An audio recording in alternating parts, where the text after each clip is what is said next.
Muling lumitaw sa himpapawid ang napakalaking shadow monster, dahilan upang magulat at mataranta ang lahat ng naruroon. Agad na nagsigawan ang mga tao at nagtakbuhang palayo dahil hindi nila maintindihan kung bakit bumalik ang halimaw na akala nila ay tuluyan ng nawala. Sa sandaling iyon, napansin ni Lin Tianhao ang dalawang pamilyar na figure sa ibabaw ng halimaw at agad niyang nakilala sina Su Qing at Li Zhu. Dahil dito, mabilis siyang sumugod pasulong, ngunit agad siyang hinarang ng isa sa mga miyembro ng sekta at pinigilan sa paglapit. Nagpilit si Lin Tianhao na makawala habang sinasabing magkaibigan niya sina Su Qing at Li Zhu at kailangan niya silang tulungan. Gayunman, mariing binalaan siya ng lalaki na ang nasa harap nila ay isang shadow monster, isang nilalang na kayang lamunin ang lahat ng madaanan nito, at wala silang sapat na lakas upang harapin iyon. Samantala, nagsimulang kumilos ang mga miyembro ng sekta habang sinusunod ang mga utos ng kanilang pinuno. Buo ang kumpiyansa nitong ipinahayag na hanggat sama-sama nilang aatakihin ang halimaw, hindi nakakailanganing kumilos pa ang kanilang master. Ngunit sa kabila ng matatapang nitong salita, kapansin-pansin ang pag-aalinlangan sa mga mukha ng iba. Habang nakatanaw sila sa dambuhalang shadow monster, hindi nila maiwasang magduda kung talagang may kakayahan silang talunin ang ganoong kalakas na nilalang. Tahimik namang pinagmasdan ni Lin Tianhao ang kanilang pinuno at napansin ang kakaibang pagbabago sa ugali nito. Kanina lamang ay halatang takot na takot ito sa shadow monster, ngunit ngayon ay bigla nitong hinihikayat ang lahat na lumaban. Habang iniisip niya ang dahilan sa likod ng pagbabagong iyon, nanatiling nakalutang sa himpapawid ang napakalaking shadow monster. Sa ibaba naman, nagbigay ng utos si Giant Whale sa grupo at sinabing oras na upang ipakita nila ang kanilang kakayahan dahil nakamasid ang kanilang master. Gayunpaman, kapansin-pansin pa rin ang kaba at pag-aalinlangan sa mga mukha ng mga miyembro habang tahimik nilang pinagmamasdan ang dambuhalang halimaw sa itaas. Nang mapansin ng kanilang pinuno ang pag-aatubili nila, agad niya silang pinagalitan at sinabing huwag nilang ipahiya ang kanilang sarili sa harap ng master.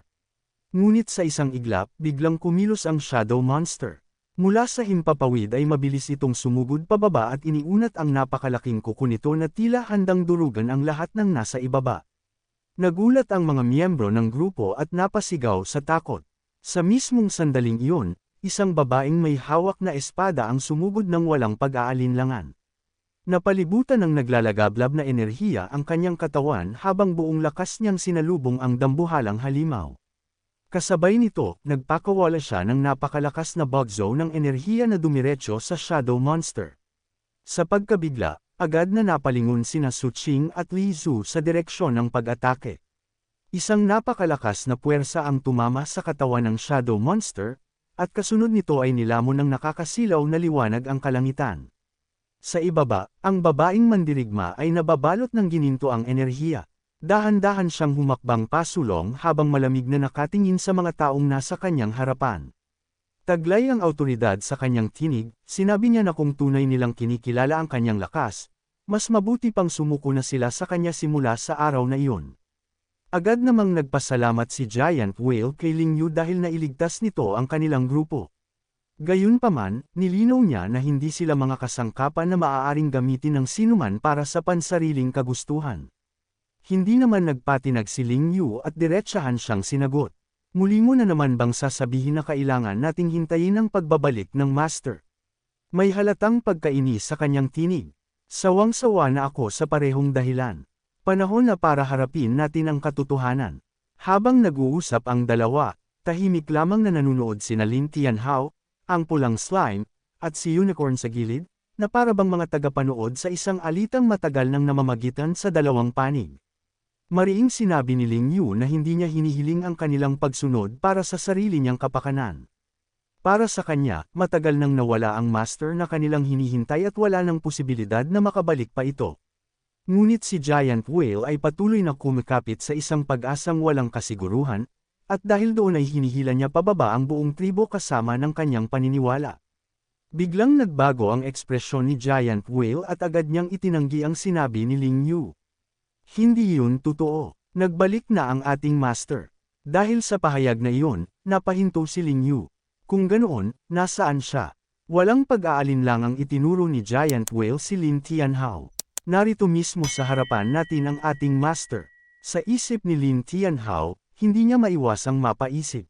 Bakit sa isang iglap, napunta sa akin ang lahat ng atensyon? Kanina lang ay tahimik akong nanunood sa gilid, pero ngayon ako na ang sentro ng drama nilang dalawa. Nang ituro siya ni Giant Whale bilang kanilang master, hindi napigilan ni Ling Yu ang matawa. Para sa kanya, napakakatawa ng ideyang ang isang simpleng summoner tulad ni Lin Tianhao ang pinunong matagal na nilang hinihintay. Ngunit nanindigan si Giant Whale. Ipinaliwanag niyang kahit hindi pa ganap na bumabalik ang lakas ng kanilang master, hindi siya nagkakamali sa pagkilala rito. Ipinaalala pa niya kay Ling Yu na si Lin Tianhao ang huling summoner sa buong mundo. Hindi naman natinag si Ling Yu sa paliwanag na iyon. Sa kanyang pananaw, hindi sapat na dahilan ang pagiging summoner upang paniwalaang siya ang kanilang master. Bigla siyang napangiti na para bang may naisip na paliwanag sa lahat. Dahil isa siya sa iilang nilalang na nakakita mismo sa tunay na master noon, naniwala siyang may isang manlolokong gumagamit kay Lin Tianhao upang linlangan ang buong tribo. Lalong nagalit si Ling Yu at diretsahan niyang inakusahan si Giant Whale na ginagamit ang kanyang posisyon bilang pinuno upang gawing hanggal ang lahat. Dahil dito, nagsimulang magbulungan ang mga miyembro ng tribo. May ilan na nagsimulang magduda sa sinasabi ni Giant Whale, ngunit mayroon ding patuloy na nagtitiwala rito at naniniwalang hindi ito magsisinungaling tungkol sa isang napakahalagang bagay. Upang patunayan ang kanyang paniniwala, biglang sumiklab ang naglalagablab na enerhiya sa katawan ni Ling Yu. Mahigpit niyang hinawakan ang kanyang espada bago sumugod ng walang pag-aatubili. Sa isang iglap, dumaan ang kanyang nag-aapoy na atake sa pagitan nina Lin Tianhao, Unicorn, at ng pulang slime. Ngunit bago pa man ito makarating sa target, agad itong sinalubong ni Giant Whale. Mag-ingat ka sa iyong mga kilos. Huwag mong lapastanganan ang ating master. Nagbanggaan ang kanilang mga kapangyarihan at isang malakas na shockwave ang kumalat sa buong lugar. Gayunpaman, sa halip na ipagpatuloy ang labanan, tumalikod si Ling Yu. Malamig niyang sinabi na wala na siyang balak makipagtalo pa. Kung hindi nakikinig sa kanya si Giant Whale, pipilitin niya itong sumunod sa ibang paraan. Habang pinagmamasdan ni Giant Whale ang papalayong si Ling Yu, bakas sa kanyang mukha ang pag-aalala. Alam niyang hindi pa roon matatapos ang usapin. Samantala, sa isang madilim na kuweba, tumagos ang sinag ng liwanag mula sa bungad habang isang misteryosong figure ang tahimik na nakatayo sa kailaliman. Naglalagablab ang apoy sa palad ni Ling Yu habang malamig siyang nagdesisyon. Tapos na siyang magbigay ng pagkakataon. Para sa kanya, tumanggi ng makinig sina Giant Whale at ang iba pa, kaya wala na siyang dahilan upang magpakita ng awa. Sa kaibuturan ng kuweba, isang napakalaking dragon ang mahimbing na natutulog. Dahan-daang naglakad si Ling Yu patungo sa pinakadulo ng lugar. Pagdating niya roon, bumungad sa kanya ang maraming dragon na nagpapahinga sa paligid. Agad niyang iniutos sa mga shadow monster na lusubin kinaumagahan sina Giant Whale at ang taong itinuturing nilang master. May bakas ng pananibik sa kanyang mga mata habang ipinahahayag ang kanyang plano. Bukas, ako na ang magiging reyna ng ikalawang palapag ng Black Abyss. Kasabay ng kanyang mga salita ay malakas siyang tumawa habang lalong lumalakas ang naglalagablab na aura na bumabalot sa kanyang buong katawan. Pagkaalis ni Ling Yu, nanatiling mabigat ang atmosfera sa paligid. Isa sa mga miyembro ng tribo ang nagsalita at inaming hindi naman nila lubusang pinagdududahan si Giant Whale. Ngunit si Ling Yu rin ay kabilang sa mga nakatatanda na nakakita mismo sa tunay na master noon, kaya hindi nila alam kung kaninong panig ang dapat paniwalaan. Tahimik na nagmasid ang pulang slime bago nito tanungin si Lin Tianhao kung ano ang balak nilang gawin ngayong nagsisimula ng magduda ang ilan sa mga miyembro. Kalma namang sumagot si Lin Tianhao. Mas mabuti kung hintayin muna natin ang susunod na mangyayari. Pagkatapos ay saka tayo kikilos ayon sa sitwasyon. Nang marinig ni Giant Whale ang mga bulungan ng mga tao, agad siyang humarap sa lahat. Mariin niyang ipinahayag na matagal nang nangangarap si Ling Yu na pamunuan ang tribo. Ayon sa kanya, handa pa itong Sir-On maging ang kanilang master para lamang makamit ang sariling ambisyon. Totoo bang maniniwala kayo sa mga salitang iyon? Wala na ba kayong takot sa galit ng ating master? Pagkasabi niyon, agad siyang lumuhod sa harap ni Lin Tianhao. Magalang siyang yumuko at nakiusap na huwag sisihin ang mga nakababatang miyembro. Ipinaliwanag niyang hindi pa nila kailanman nakita ang tunay na master noon, kaya hindi nila sinasadyang magpakita ng kawalan ng respeto. Tahimik na pinagmasdan ni Lin Tianhao ang nangyayari bago niya kalmadong sinabi na hindi mahalaga kung may mga taong hindi naniniwala sa kanya, basta't nananatiling tapat ang taong namumuno. Pagkatapos nito, inutusan niyang tumayo si Giant Whale at sinabing ngayong nakabalik na siya, wala na siyang balak pagtuunan pa ng pansin ang mga pagdududa ng nakaraan. Ngunit sa isang iglap, biglang may sumugod upang atakehin siya. Mabilis na nakaiwas si Lin Tianhao at napatingin sa umatake.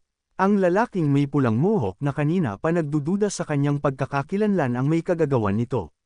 Matapos makita ang naging resulta, lalo lamang itong nakumbinsi sa kanyang hinala. Ayon sa kanya, kung ang taong nasa harapan nila ang tunay na lumikha ng mundong ito at siyang tumanggap sa kanilang mga ninuno noon, dapat ay taglay nito ang isang nakakatakot na kapangyarihan. Dahil dito, iginiit niyang imposibleng ang ganoong nilalang ay kailangan pang umiwas sa kanyang pag-atake. Pagkasabi nito, galit na galit siyang lumapit kay Giant Whale at diretsahang dinuraan ito sa harap ng lahat. Lubos kaming nagtiwala sa iyo. Paano mo nagawang lokohin ang sarili mong tribo? Dahil sa mga akusasyong iyon, hindi agad nakapagsalita si Giant Whale. Tahimik lamang siyang nakatayo habang pinagmamasdan ng mga miyembro ng tribo na puno ng pagdududa at pagkalito.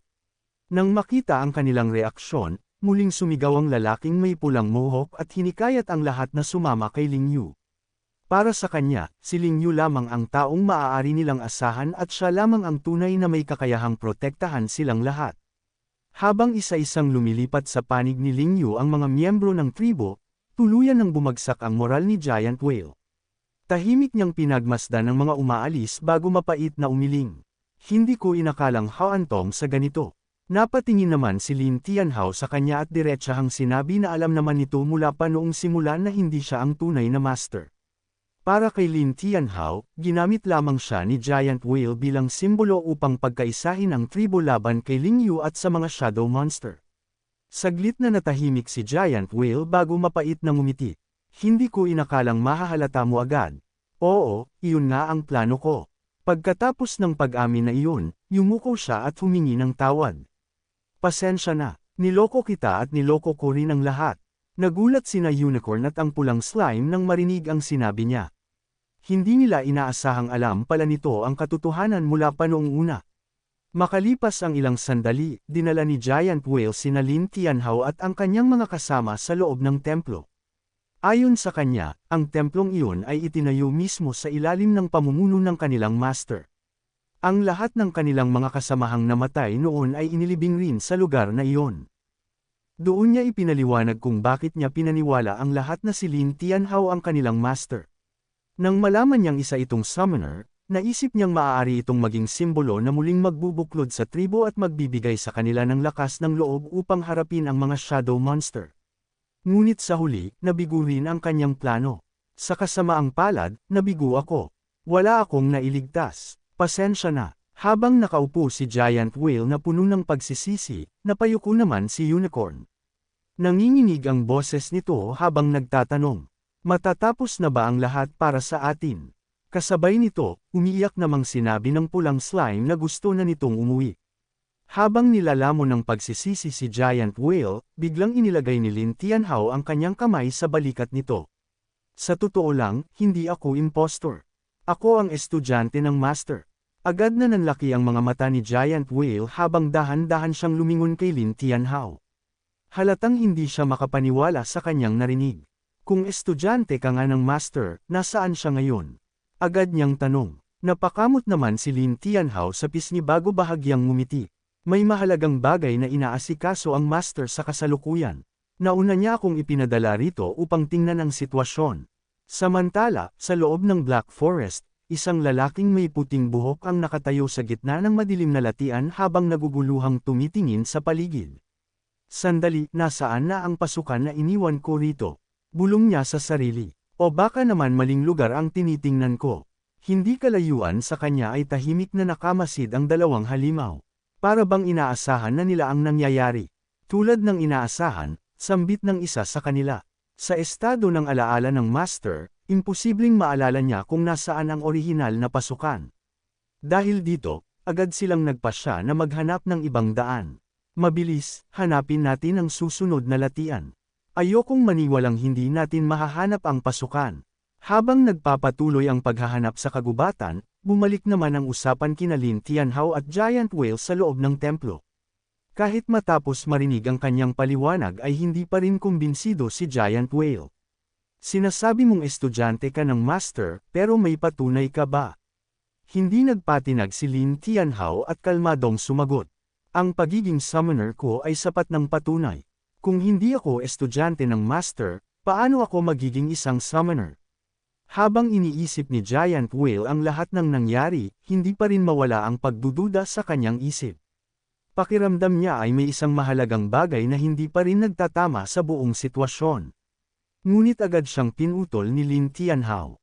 Kung ganoon, bakit hindi natin gamitin ang mga halimaw na iniwan ni Ling Yu para bantayan ang lugar na ito?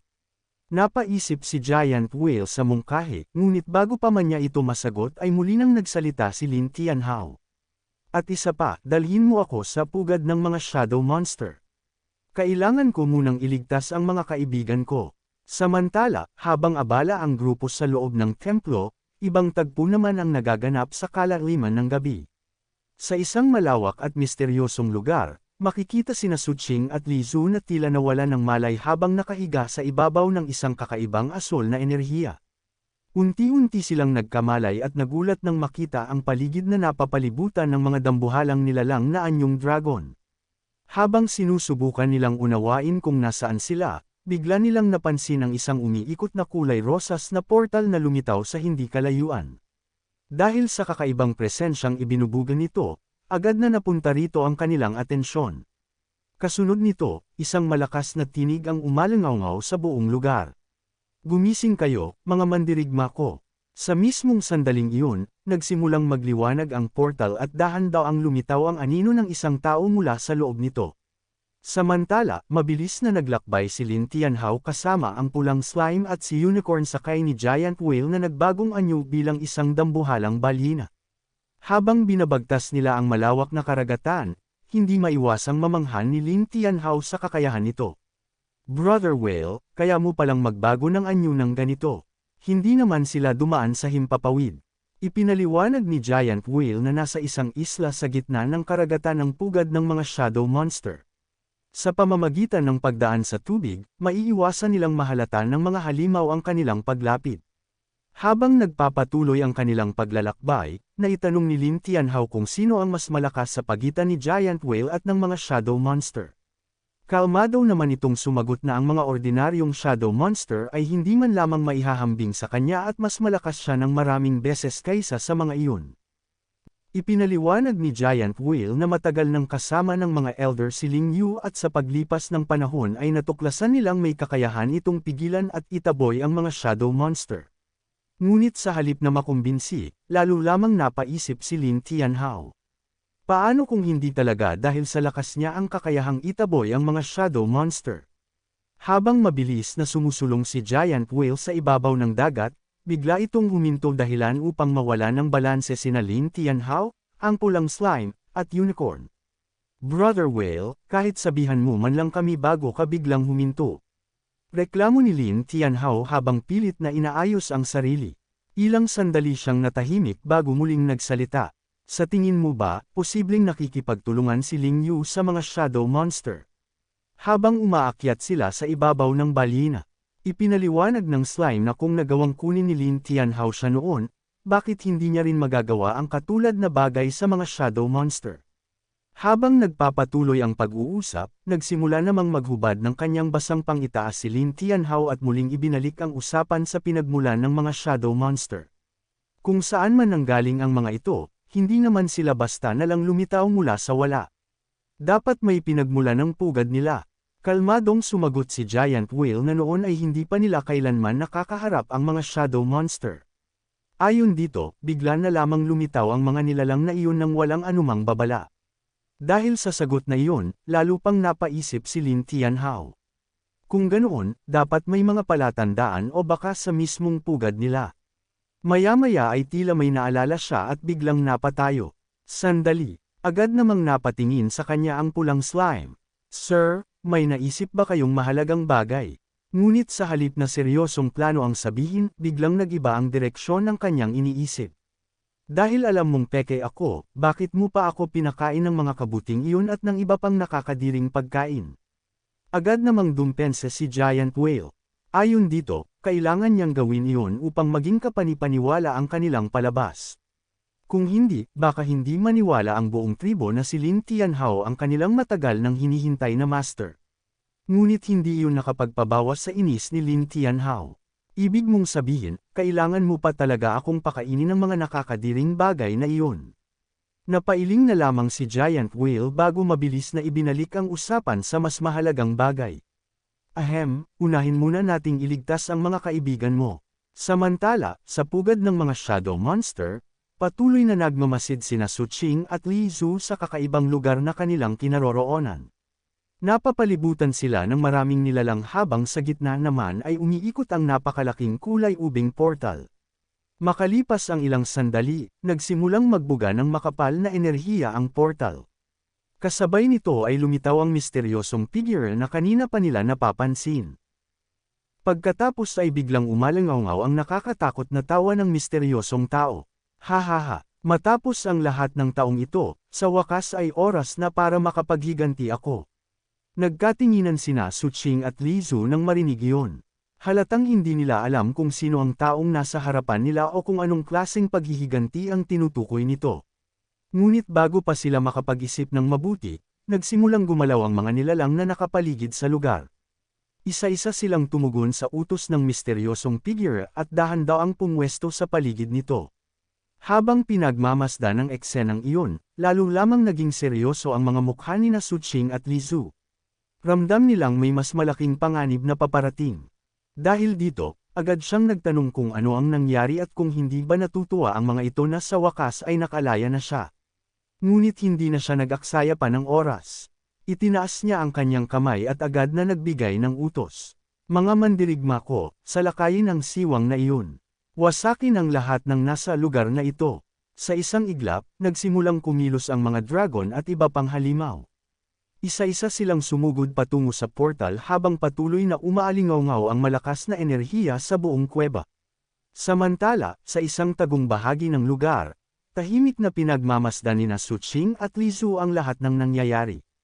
Bigla nilang napansin ang isang figurang bumagsak mula sa portal at lumapag sa hindi kalayuan. Dahan-daang tumayo ang bagong dating, ngunit dahil sa dilim ng kuweba ay hindi nila maaninag ng mabuti ang kanyang mukha. Napakunot-noo si Su Qing. Masyadong madilim, anino lang ang nakikita ko. Ngunit tila narinig sila ng misteryosong tao. Agad itong humarap sa kanilang direksyon at malamig na nagtanong. Sino ang naroon? Sa sandaling marinig yun, agad na kinabahan sina Su Qing at Li Zhu. Sa sandaling marinig yun, agad na kinabahan sina Su Qing at Li Zhu. Nagkatinginan sila sandali bago mabilis na tumalikod at nagsimulang tumakbo palayo. Nang mapansin ng misteryosong lalaki ang kanilang pagtakas, agad itong kumilos. Tumatalon ba kayo sa kamatayan? Malamig nitong tanong. Kasabay nito, iniunat niya ang kanyang kamay at nagpakawala ng maitim na enerhiya patungo sa dalawa. Agad namang nakilala ni Su Qing ang uri ng kapangyarihang ginamit nito. Shadow Magic. Li Zhu, gamitin mo ang Light Magic. Walang problema. Hindi na nag-aksaya ng oras si Li Zhu at agad na pinalakas ang kanyang kapangyarihan. Sa isang iglap, nabalot ng maliwanag na asul na liwanag ang kanyang katawan bago niya ito pinakawalan laban sa rumaragasang anino. Malakas na nagsalpukan ang dalawang kapangyarihan sa loob ng kuweba. Umalangaw-ngaw ang pagsabog habang nagbanggaan ang liwanag at kadiliman, at tila nilalamon ng liwanag ang maitim na enerhiya ng kalaban. Dahil dito, napamulagat si Li Zhu. Sandali, isa lang pala itong anino. Ngunit imbes na mabahala, tila lalo pang nenas ang misteryosong lalaki nang makitang madaling nabura ng liwanag ang kanyang nilikhang anino. Kasunod nito ay biglang nagbago ang sitwasyon. Sa harap ng gulat ni Su Qing at Li Zhu, nagsimulang umikot ang kulay ubing enerhiya sa paligid at dahan-daang hinigop ang kapangyarihan mula sa kanilang mga katawan. Ang mahika ko, hinihigop niya. Akin din. Unti-unting nanghina ang dalawa habang patuloy na nababawasan ang kanilang mana. Makalipas ang ilang sandali, bumagsak sila sa lupa at halos hindi na makagalaw. Tahimik silang pinagmasdan ng misteryosong lalaki bago ito dahan-daang lumapit. Ngayong nakita na ninyo ang tunay kong mukha. Sandali itong tumigil habang lalong lumalakas ang nakakatakot na enerhiyang bumabalot sa kanyang katawan. Huwag ninyong isipin na makakaalis pa kayo rito ng buhay. Kayo na ang magiging susunod kong pagkain. Habang patuloy nitong hinihigop ang kapangyarihan nina Su Qing at Li Zhu, dahan-dahan niya silang iniangat sa ere gamit ang maitim na enerhiya. May nakakatakot na ngiti sa kanyang mukha habang pinagmamasdan ang dalawa. Napakatagal na mula nang huli akong kumain. Halos nakalimutan ko na ang lasa ng sariwang pagkain. Ngunit bago pa man ito maisakatuparan ng balak, biglang rumagasa ang isang napakalakas na bagyo ng tubig mula sa gilid ng kuweba. Sa sobrang bilis ng pag-atake, hindi agad nakaiwas ang misteryosong lalaki at direktang tinamaan ng dambuhalang alon. Nagulat ito at agad na napasigaw. Sino iyon? Muli pang sumabog ang tubig sa paligid, dahilan upang tuluyang maputol ang kanyang pag-atake at makawala sina Su Qing at Li Zhu mula sa pagkakabihag ng maitim na enerhiya. Laking gulat ni Su Qing nang makita si Lin Tianhao kasama ang pulang slime at si Unicorn na bigla na lamang sumulpot sa harap nila. Muntik na siyang mapasigaw sa sobrang pagkabigla, ngunit agad siyang pinatahimik ni Lin Tianhao sa pamamagitan ng paglalagay ng daliri sa kanyang mga labi. Senyales iyon na kailangan nilang manatiling tahimik upang hindi mahalata ng kanilang kalaban. Pagkatapos mapatahimik si Su Qing, agad silang kumilos. Mabilis na nilapitan ni Unicorn si Li Zhu upang kalagan ito, samantalang sina Lin Tianhao at ang pulang slime ay nagtulungan upang palayain si Su Qing. Habang sinusubukan nilang alisin ang mga gapos na gawa sa enerhiya, hindi napigilan ni Lin Tianhao na magreklamo.